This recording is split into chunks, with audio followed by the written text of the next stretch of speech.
नमस्ते। आज का हमारा टॉपिक है डबल रिफ्रैक्शन, दैट मीन्स द्वि अपवर्तन। तो देखिए, कल हम लोग पढ़ रहे थे polarisation of EM waves, right. तो ये वाला जो टॉपिक है हमारा वो पोलराइजेशन से रिलेटेड है।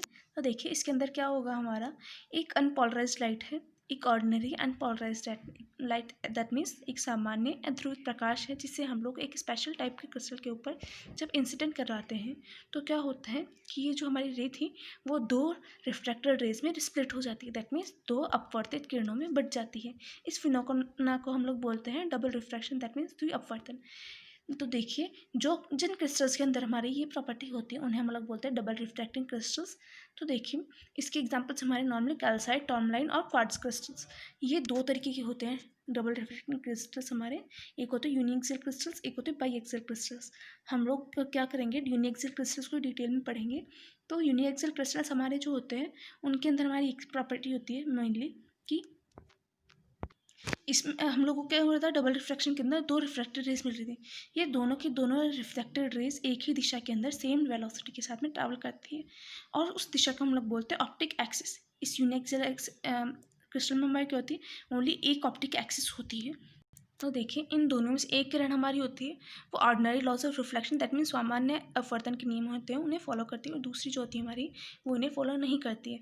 अब देखिए, हम लोग एक प्रॉपर्टी के बारे में बात करेंगे इसकी। तो एक हमारा क्रिस्टल है, उस पर हमारी डायरेक्शन ऑफ इंसिडेंट लाइट है हमारी ये वाली। अब हम लोग इस क्रिस्टल को इंसिडेंट लाइट के सापेक्ष में हम लोग घूर्णन करवाते हैं, दैट मीन्स रोटेट करते हैं। तो क्या होगा, हम लोगों को क्योंकि दो रिफ्लेक्टेड रेज थी हमारी, इसलिए हम लोगों को दो प्रतिबिंब मतलब दो इमेजेस मिलेगी। तो हम लोगों ने जब इसे रोटेट कराया तो एक इमेज तो जो है हमारी वो स्टेशनरी रहती है, मतलब सेम रहेगी, उसको तभी रोटेट करा लो। और दूसरी वाली जो इमेज है हमारी वो क्या होगी, वो स्टेशनरी इमेज के सापेक्ष में घूर्णन करेगी, दैट मीन्स जो स्थिर प्रतिबिंब था हमारा उसके सापेक्ष में घूर्णन करेगी या फिर स्टेशनरी इमेज के रेस्पेक्ट में हमारी वो रोटेट करेगी। तो हमारी जो स्थिर प्रतिबिंब था मतलब स्टेशनरी इमेज जो हमारी थी वो जो तो हमारे लॉज ऑफ रिफ्लेक्शन को फॉलो करती है, और इसको हम लोग बोलते हैं ऑर्डिनरी, दैट मीन्स ओ रे। और देखिए, इस ओ रे के लिए हमारी जो वेलोसिटी होती है वो मतलब ओ रे की जो वेलोसिटी होती है वो सारी डायरेक्शन के अंदर सेम होती है। दूसरी हमारी कौन सी थी, घूर्णित प्रतिबिंब वाली। तो घूर्णित प्रतिबिंब वाली जो किरण है हमारी वो तो क्या करती है, हमारी जो लॉज ऑफ रिफ्लेक्शन उसे फॉलो नहीं करती है, और इसको हम लोग बोलते हैं एक्स्ट्रा ऑर्डिनरी मतलब ई रे। ई रे के का वेग जो होता है हमारा वो डिफरेंट डायरेक्शन के अंदर डिफरेंट होता है, दैट मीन्स अलग अलग दिशा में इसका वेग अलग अलग होगा। तो देखिए, इनकी एक और प्रॉपर्टी देखते हैं हम लोग। इसमें हम लोगों ने क्या किया, एक कैल्साइट क्रिस्टल के ऊपर एक टॉर्मलाइन का क्रिस्टल रखा। दोनों के दोनों क्या है, हमारे यूनिएक्सियल क्रिस्टल्स है। और देखिए, जब हम लोगों ने ऊपर वाला टॉर्मलाइन क्रिस्टल उसको रोटेट कराया तो क्या होगा, हमारा जो इंटेंसिटी होती है ऑर्डिनरी इमेज की वो डिक्रीज होने लग जाएगी और एक्स्ट्रा ऑर्डिनरी इमेज की इंटेंसिटी हमारी इंक्रीज होने लग जाएगी। फिर एक ऐसा टाइम आएगा जब ऑर्डिनरी इमेज की जो इंटेंसिटी है वो हमारी जीरो हो जाएगी, दैट मीन्स ऑर्डिनरी इमेज के सामान्य प्रतिबिंब की जो तीव्रता है हमारी वो जीरो हो जाएगी, और एक्स्ट्रा ऑर्डिनरी इमेज की जो तीव्रता है हमारी वो हमारी मैक्सिमम हो जाएगी। फिर उसके बाद हम लोगों ने और उसको रोटेट कराया तो हमारा क्या होगा, आई नॉट मैक्सिमम हो जाएगा, आई जीरो हो जाएगा। इसके एग्जाम्पल्स होते हैं हमारे यूनिएक्सियल क्रिस्टल के, तीन एग्जाम्पल्स होते हैं मेनली, कैल्साइट, टॉर्मलाइन और क्वार्ट्ज। उसके अलावा और भी होते हैं लेकिन मेनली ये तीन होते हैं। अब हम लोग देखते हैं बाई एक्सियल क्रिस्टल। तो देखिए, बाई एक्सियल क्रिस्टल से हमारे दो ऑप्टिक एक्सिस होती है और दोनों जो हमारे रिफ्रैक्टेड रेज है मतलब दोनों अपवर्तित किरणें, दोनों में से एक भी हमारा अपवर्तन के नियम फॉलो नहीं करती है, that means laws of reflection follow नहीं करती। इनके जो एग्जांपल्स हमारे वो है टॉपेज, एर्गोनाइट। अब हम लोग देखते हैं यूनिएक्सियल क्रिस्टल के बारे में। तो देखिए, जैसे कि मैंने आपको बोला कि हम लोग ओनली यूनिएक्सियल क्रिस्टल्स पढ़ेंगे, तो कैल्साइट क्रिस्टल जो होता है हमारा वो एक तरीके का यूनिएक्सियल क्रिस्टल होता है। ये हमारा कलरलेस ट्रांसपेरेंट और क्रिस्टल होता है। और देखिए, इस क्रिस्टल के नमूने जो हैं वो आइसलैंड में पाए गए हैं, इसलिए इसको हम लोग आइसलैंड स्पैर भी बोलते हैं। मैं क्या बोल रही हूँ कि कैल्साइट क्रिस्टल है हमारा वो एक यूनिएक्सियल क्रिस्टल होता है जो कि कलरलेस ट्रांसपेरेंट होता है, दैट मीन्स रंगहीन पारदर्शी क्रिस्टल होता है।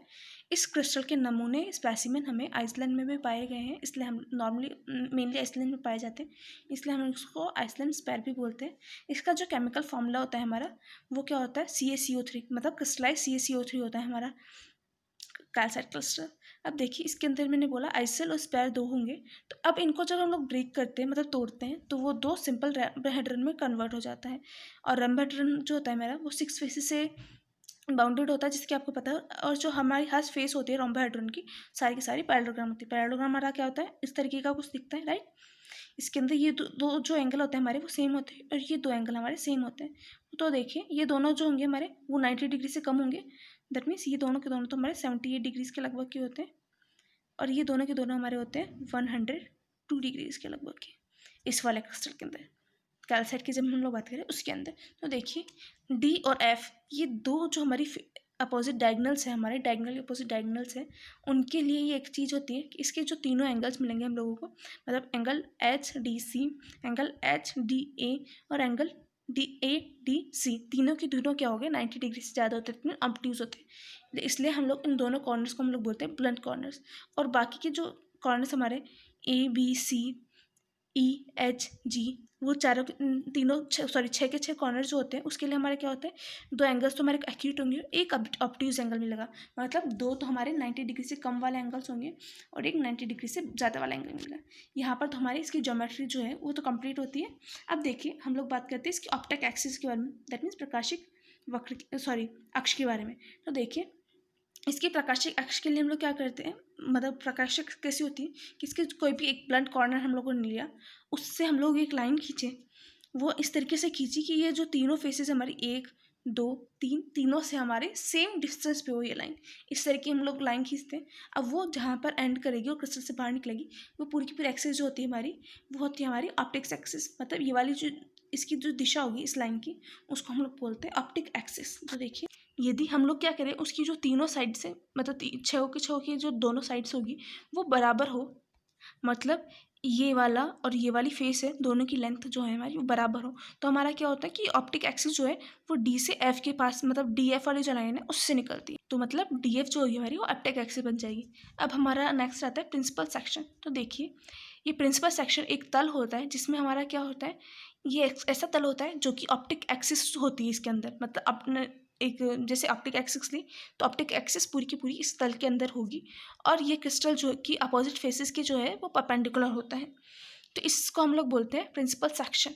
तो देखिए ये प्रिंसिपल सेक्शन जो हमारा होगा वो भी एक पैरेललोग्राम ही होगा, जिसका हमारा एंगल्स होंगे 109 डिग्रीज और 71 डिग्रीज, मतलब दो तो 109 डिग्रीज़ के एंगल होंगे और दो 71 डिग्रीज़ के एंगल होंगे। अब जैसे कि आप लोगों को पता है, जब हम लोग यूनिक एक्सियल क्रिस्टल है उसके अंदर पे लाइट इंसिडेंट करेंगे तो वो दो रेज में कन्वर्ट हो जाएगी, एक होगी हमारी ऑर्डिनरी रे, एक होगी हमारी एक्स्ट्रा ऑर्डिनरी रे। ऑर्डिनरी जो रे जो हमारी होगी उसमें क्या होता है, वो तो लॉज ऑफ रिफ्लेक्शन को फॉलो करती है, ई रे जो होती है हमारी वो लॉज ऑफ रिफ्लेक्शन को फॉलो नहीं करती है।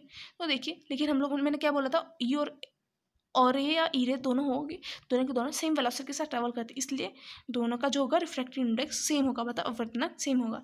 अब देखिए जब हम लोग प्रकाश की किरण उसे परपेंडिकुलर क्रिस्टल पर गिराते हैं तो वो क्या होगी, वो रे दो में पट जाएगी। तो देखिए ये जो होगी हमारी वो रिफ्रैक्ट होगी कुछ एंगल पे, और जो और होती है हमारी वो अनडेविएटेड रहती है, मतलब इंसिडेंट लाइट की जो पाथ है उस पर सीधी से चली जाएगी। 90 डिग्री है तो हमारी क्या होता है, नॉर्मल जो ऑर्डिनरी रे होती है वो 90 डिग्री पे हम लोग डालते हैं, तो वो सीधे की सीधे वो 90 डिग्री पे ही वो हो जाती है, मतलब रिफ्रैक्शन का कोई एंगल नहीं होता, मतलब 0 डिग्री तो 0 डिग्री पे ही निकल जाएगी। लेकिन जो एक्स्ट्रा ऑर्डिनरी है वो डिफ्रैक्ट हो जाती है। अब देखिए क्योंकि हम लोगों ने क्या किया, पैरेललोग्राम लिए, इसकी मतलब अपोजिट फेसेस होती है हमारी वो पैरेलल होती है, राइट, इसलिए क्या होगा, ये एक्स्ट्रा ऑर्डिनरी रे है हमारी, वो भी जब क्रिस्टल से बाहर निकलेगी तो दोनों की दोनों पैरेलल हो जाएगी। तो देखिए हम लोगों ने क्या क्या देखा आज, हम लोगों ने सबसे पहले डबल रिफ्रैक्शन पढ़ा, उसके डबल रिफ्रैक्शन के बाद में हम लोगों ने उसके दोनों क्रिस्टल्स, दोनों टाइप के क्रिस्टल्स पढ़े, उस क्रिस्टल के अंदर मतलब यूनिक एक्सियल क्रिस्टल के हम लोगों ने पढ़ा कैल्साइट क्रिस्टल। कैल्साइट क्रिस्टल के अंदर मैंने वो ज्योमेट्री बताई पहले आपको, फिर उसके बाद में एक्स्ट्रा ओ और ई रे की कुछ प्रॉपर्टीज़ बताई, और बताया कि जो वो परपेंडिकुलर उस पर डालते हैं तो ई रे तो हमारी होगी वो रिफ्लेक्ट हो जाएगी कुछ एंगल पे, और रे जो होगी हमारी अनडेविएटेड रहेगी, क्योंकि वो क्या होती है एक्स्ट्रा, और रे तो हमारी लॉज ऑफ रिफ्रैक्शन फॉलो करती है, ई रे जो होती है मेरी उसको फॉलो नहीं करती है। और तो जब हम लोग, लेकिन जब ई रे को भी हम लोग उससे अपोजिट फेस से जब वो बाहर निकलेगी तब वो क्या होती है, वो पैरेलल हो जाती है ओ रे के। तो देखिए यहाँ पर हम लोग का डबल रिफ्रैक्शन का टॉपिक कंप्लीट होता है। Thank you.